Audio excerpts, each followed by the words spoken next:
Hello friends. आज हम fire यानी कि फाइनेंशियल फ्रीडम कैसे अचीव करते हैं उसके बारे में जानते हैं। ओके। सब लोग अभी करंटली क्या है, एक्टिवली वर्क करते होंगे। कोई जॉब कर रहा होगा, कोई फ्रीलांस करता होगा, तो ये एक्टिवली इनकम आती होगी। ओके, देखते हैं। Okay, fire means a financial independent, retire early.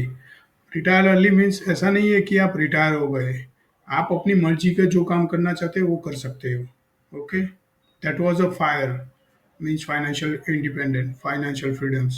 Well, so you invest, you can pay a living expense, giving you freedom from depending only a salary. Okay, आप salary या actively income पे आप जो dependent है वो dependent नहीं रहना पड़ेगा। Okay, that was a fire. Simple एक फॉर्मूला मैंने यहाँ पे लिया है। ओके, योर गोल मतलब फायर कॉर्पस कितना होना चाहिए। आपका जो एनुअल एक्सपेंस अभी का जो करंट है इंटू 25, यानी कि जो अमाउंट बनती है उतना आपको इकट्ठा करना पड़ेगा। ओके, एग्जाम्पल के रूप में मैंने यहाँ पे लिया मंथली एक्सपेंसेस 50,000 है तो ईयरली 6 लाख हुए, तो इंटू 25 करेंगे 6 लाख को तो 1.5 करोड़ होते हैं। तो यानी कि फायर नंबर अचीव करने के लिए आपको 1.5 करोड़ का कॉर्पस इकट्ठा करना पड़ेगा। Okay, if you invest can generate around 4% yearly withdrawal safely, you may achieve financial freedom। यानी कि ये 4% आप विड्रॉल कर रहे हो सेफली, तो आप फाइनेंशियल फ्रीडम अचीव कर सकते हो। मतलब ये इतना कॉर्पस आप इकट्ठा कर रहे हो, इसके बाद आपके जो मंथली एक्सपेंसेस होते हैं इसमें से आप एसडब्ल्यूपी ले सकते हो या वहाँ से मंथली आप विड्रॉल कर सकते हो। ओके, मैक्सिमम विड्रॉल होना चाहिए मेरे हिसाब से 6 to 7%। 7% से ज़्यादा आपको विड्रॉल नहीं करना है। जब भी आप इतना कॉर्पस इकट्ठा कर लो, इसके बाद 7% तक जो अमाउंट है उसका, यानी कि 1.5 करोड़ का 7% अप्रोक्साइडमेंट साल का गिनूँ तो 9 से अराउंड 10 लाख होता होगा। अप्रोक्साइटमेंट मान के चलते हैं 9 लाख से हो रहा है, तो 9 लाख को डिवाइड कर लो 12 मंथ्स में, तो उतना जो अमाउंट बनता है उतना आपको मंथली लेना वो विड्रॉल करना पड़ेगा। ओके, क्योंकि फिर आप ज़्यादा अमाउंट विड्रॉल करोगे तो फिर ये अमाउंट जल्दी ख़त्म हो जाएगी, तो आप फाइनेंशियल फ्री नहीं हो पाओगे जल्दी। Okay, how to achieve the FIRE number, step by step देखते हैं। इंक्रीज इनकम, इम्प्रूव जो आप करंटली आप जो वर्क कर रहे हो उसमें आपको अपनी स्किल इम्प्रूव करने। Switch to higher paying work, कहीं कोई ज़्यादा पे कर रही है कोई कंपनी आपको जो अपनी करंट पैकेज से ज़्यादा पैकेज दे रही है, तो आप वहाँ पे जा सकते हो। ओके, बिल्ड साइड इनकम, यानी कि साइड इनकम भी आप कोई जनरेट कर सकते हो। फ्रीलांसिंग है, बिजनेस है, कंटेंट क्रिएशन है। ओके, यदि आपके घर में मतलब 2 पर्सन हस्बैंड वाइफ दोनों अर्निंग कर रहे हैं तो ये आपको फाइन नंबर अचीव करने में ज़्यादा हेल्प होगा। Okay, more income equal to more investment power. तो आप जितना भी हम ज़्यादा करोगे उतना आपको इन्वेस्टमेंट बढ़ाना है, तो आप क्या जल्दी से जल्दी आप फायर नंबर अचीव कर पाओगे। Okay, save aggressively, normal people क्या है 10 से 20% सेव कर रहे हैं। फायर को फोकस करने के लिए पीपल 40 to 70% तक इन्वेस्ट करते हैं। यानी कि आपको सपोज हम कंसिडर कर लेते हैं कि कोई पर्सन है जो म्यूचुअल फंड में इन्वेस्ट कर रहा है 40%, उसकी सैलरी जो करंटली मंथली आ रही है उसके अकाउंट में, उसका 40% अमाउंट इन्वेस्ट कर रहा है, तो वो जल्दी से जल्दी फायर नंबर अचीव कर पाएगा। उसको 12 से 14 साल में टाइम फ्रेम में उसका फायर नंबर अचीव हो जाएगा। क्योंकि नॉर्मली क्या है कि 8 से 9 साल के बाद ही आपको कंपाउंडिंग दिखेगा, आप म्यूचुअल फंड में इन्वेस्ट कर रहे हो तो। और जो 10 से 20% के बिटवीन जो इन्वेस्टमेंट कर रहा है उसको टाइम लगेगा, मेरे ख्याल से 22 से 25 साल का टाइम लगेगा। ओके, मैंने एक वीडियो ऑलरेडी बनाया फॉर 50, 30 एंड 20%, यानी कि 20% मिनिमम इन्वेस्टमेंट रखते हो तो आप 20 साल का टाइम फ्रेम में आप फाइन नंबर अचीव कर सकोगे। ओके, तो डिटेल में मैं डिस्क्रिप्शन में ये वीडियो ऐड कर दूंगा। ओके, तो higher you can save the rate, faster you freedom financially free, तो आप फाइनेंशियली फ्री जल्दी हो सकोगे। Avoid a lifestyle influence.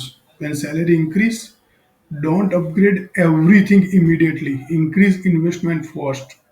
Okay, आपकी जब भी सैलरी बढ़ रही है तो हर साल आपको अपना इन्वेस्टमेंट बढ़ाना है। ये मैं अभी करंटली म्यूचुअल फंड में इन्वेस्ट कर रहा हूँ, तो अपनी जब भी मेरी सैलरी बढ़ेगी तो मैं म्यूचुअल फंड में अपनी एसआईपी बढ़ाऊंगा। जब मैंने स्टार्ट किया था तो करीबन 1,000 रुपये से मैंने स्टार्ट किया था। आज मैं करीबन मंथली 15,000 से ज़्यादा रुपए की एसआईपी कर रहा हूँ। मैं डिटेल में अपना म्यूचुअल फंड में कितनी एसआईपी कर रहा हूँ उसका वीडियो लिंक पे दे दूंगा, आप देख लेना। ओके, मेरा करंट पोर्टफोलियो भी मैंने अपलोड किया है वीडियो, तो वो भी आप देख सकते हो। ओके, यदि आप अपनी लाइफस्टाइल अपग्रेड करोगे अपनी सैलरी के इंक्रीज होने के साथ साथ, तो आप कभी भी फाइनेंशियल फ्री नहीं हो सकोगे। Okay, rich looking not equal to financially free. मतलब आप अभी सैलरी बड़ी है तो कार ले लेते हैं, कार अभी है छोटी सी तो उसको बड़ी कार ले लेते हैं, फोन है तो अभी क्या नया सैमसंग का बढ़िया फोन ले लेते हैं, उसमें आईफोन ले लेते हैं।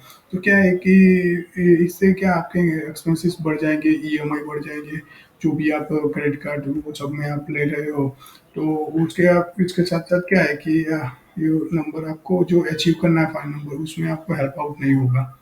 Okay, remove high interest debt, यानी कि आप क्रेडिट कार्ड की लोन या पर्सनल लोन ले रहे हो जिसमें 14, 15, 18% तक इंटरेस्ट होता है। क्रेडिट कार्ड में 25 से 35%, 45% तक होता है। अननेसेसरी लोन है। EMI trap, debt debt delay, जो आपको फाइन नंबर अचीव नहीं करने देगा। ओके, क्योंकि आपको ये ईएमआई कट रहा है, वो ईएमआई एक मंथ बाउंस हुआ तो आप जब भी पे करने जाओगे तो बाउंस हुआ ईएमआई जब भी पे कर जाओगे तो एक्स्ट्रा इंटरेस्ट उस पे लगेगा, तो ये सब एक्स्ट्रा आपको देना पड़ेगा। तो ये सब ट्रैप में से आपको दूर रहना है। यदि आपने नया टीवी ले लिया तो उसका 25,000 का ये टीवी लिया है तो उसमें 3-3 हज़ार के 12 महीने की ईएमआई आप करोगे, वो सब नहीं करना है। छोटी सी अमाउंट है तो वो आपको इकट्ठा करके एक साथ ही ले लेने हैं। क्यों इंटरेस्ट पे करना है, क्यों हमको लोन लेने का चार्जेस प्रोसेसिंग फीस सब देना है, उतना अमाउंट हमको इन्वेस्ट करना है। ओके, तो ये मैंने फाइन आपको क्या है इमरजेंसी फंड रखना चाहिए, उसका भी मैंने एक डिटेल वीडियो बनाया है, तो मैं डिस्क्रिप्शन में वो लिंक ऐड कर दूंगा, तो आप देख लेना। क्योंकि वो इमरजेंसी फंड कब काम आता है वो आपको पता चलेगा कि ये सब लोन लेने से दूर रहोगे तो आपको वो आपने जो इमरजेंसी फंड बिल्ड किया है उसमें से आपको जो भी इमरजेंसी आती है उसमें से आप यूज़ कर सकते हो, जिससे कारण क्या है कि आप हाई इंटरेस्ट पे लोन नहीं लोगे तो उतना आप जल्दी फाइन नंबर अचीव कर सकोगे। ओके, अभी मैंने एक एग्जांपल बताया, 25,000 अभी मंथली एक्सपेंस है। ओके, आफ्टर 20 साल के बाद 6% में इन्फ्लुएंस मान लो तो 80,180 रुपये मंथली एक्सपेंस होता है। ओके, और वही 25,000 मैंने सिर्फ आज एक भी बार इन्वेस्ट करके छोड़ दिए 20 साल के लिए, और 12% रिटर्न एज्यूम कर लो तो वो अमाउंट हो जाएगी 2,41,000 रुपये।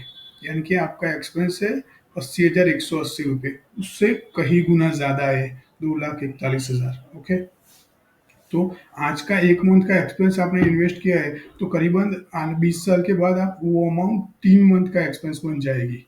आप देख सकते हो 80,000 का ऑलमोस्ट 3 टाइम्स अमाउंट है।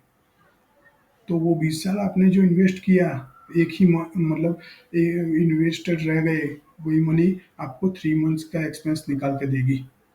That was the power of compounding, और आप फाइन नंबर भी जल्दी से अचीव कर पाओगे। ओके, तो ये सब था। ओके, बहुत सारे लोग क्या है लाइफस्टाइल भी इंक्रीज कर लेते हैं। फिर क्या है कि कभी कोई प्रॉब्लम आ गया तो वो आपके पास इमरजेंसी फंड नहीं होगा तो आप क्या करोगे, जो इन्वेस्टमेंट कर रहे हो वहाँ से विड्रॉल कर रहे हो। तो वो सब इम्पोर्टेंट है, इन्वेस्टमेंट स्टार्ट करो, इसके साथ साथ इमरजेंसी फंड भी ज़रूरी है। आप सबको मेरा इमरजेंसी फंड वाला भी वीडियो देखना चाहिए। ओके, डिटेल में मैं ऐड कर दूंगा।